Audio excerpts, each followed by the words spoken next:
Ny mety toetry ny andro eny an-dranomasina ny talata 14 Jona 2022 amin'ny 9 maraina hatramin'ny alarobia 15 Jona 2022 amin'ny 9 maraina. Ho an'ny morontsiraka atsinanana Kapitambatra hatrany Kapesta anorana mahalana ho avy atsimo na atsimo atsinanana andrivotra ka ho 9 hatramin'ny 7 km isan'ora hahatratra 40 km isan'ora indraindray. Anonjaben'ny ranomasina ahery indraindray ahavon'ny onja 2 hatramin'ny 2.7 metatra isan'ndrano avy atsimo atsinanana.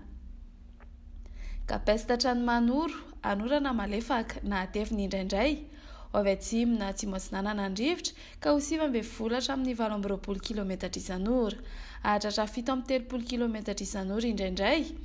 Anonjaben'ny ranomasina ahavon'ny onja 2.5 hatramin'ny 2.10 metatra.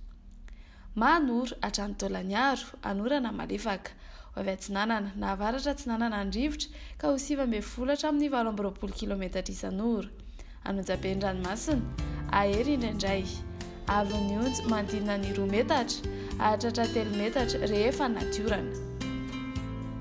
Taolagnaro hatrany Ankabosantemaria ibalikan'ny masoandro ho avy atsinanana somary avaratra atsinanana andrivotra ka ho 9 hatramin'ny 17 km isan'ora hahatratra 40 km isan'ora indraindray.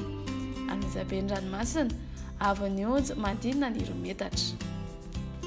Ho an'ny morontsiraka andrefany Kaposantemaria hatrany Ankabosavantsan ibalikan'ny masoandro ho avy atsinanana na atsimo atsinanana andrivotra ka ho 7 hatramin'ny 12 km isan'ora hahatratra 17 km isan'ora rehefa manakaiky ny Kaposantemaria.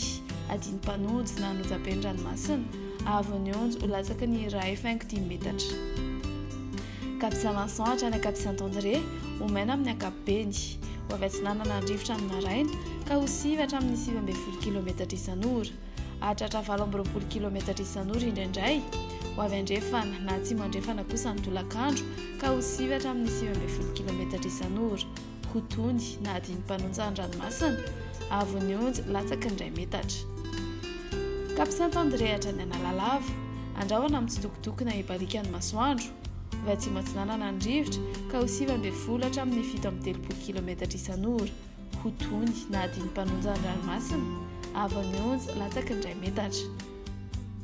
Analalava hatrany Kapitambatra andrahoana vitsy ho avy atsimo atsinanana andrivotra amin'ny ankapobeny any amin'ny tendrony avaratra sy ny manakaiky ny Analalava ny maraina ka ho 12 hatramin'ny 40 km isan'ora.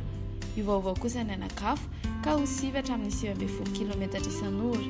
Ho tony na adiny mpanonja ny ranomasina ahavon'ny onja latsaky ny 2 metatra.